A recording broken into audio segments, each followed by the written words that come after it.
No anterior vídeo, o primeiro desta serie de visita ao Centro de Interpretación do Mundo Romano do Concello de Vigo, falábamos de en que localizacións da nosa cidade atopamos unha maior concentración de restos e de evidencias arqueolóxicas, de xacementos arqueolóxicos que se centraban na época romana.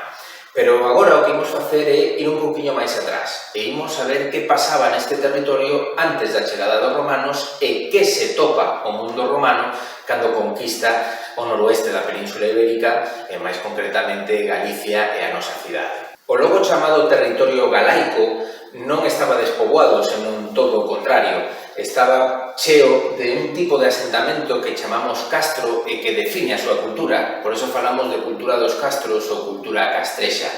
Os castros, estas poboados, estas aldeas amuralladas, moitas delas situadas en altura, inda que tamén temos castros costeiros, como que falábamos no anterior vídeo na illa de Toralla, os castros son os protagonistas da ocupación do territorio durante toda a idade do ferro, dende o século IX a.C., e boa parte da época romana ata mediados finais do século III despois de Cristo, que as xentes que habitan os castros comezan a abandonalos porque xa cambiou o modo de vida, xa teñen un modo de vida moito máis semellante ao que promove a cultura e a conquista romana.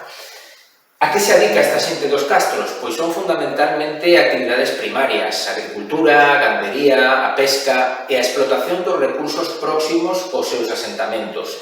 De tal xeito que en castros do interior, onde hai recursos mineiros, vemos actividade mineira, pero en castros costeiros, onde hai recursos pesqueiros e marisqueiros, vemos unha intensidade moi alta deste tipo de actividades. Tamén o comercio xogou un papel importante no mundo dos castros. Temos que pensar que a estas costas chegaron navegantes fenicios, navegantes de orixe cartaxinés e que moi probablemente e polos artefactos e evidencias que atopamos nos xacementos arqueolóxicos, concretamente nos castros que están moi preto da costa, vemos que si existiron esas relacións comerciais entre o mundo dos castros e os comerciantes de orixe mediterráneo. En que cantidade atopamos castros na nosa comunidade? Ou, mellor dito, no que chamamos o territorio galaico, que serían Galicia, norte de Portugal ata o Río Douro e todo o occidente das actuais provincias de Asturias, Zamora e León.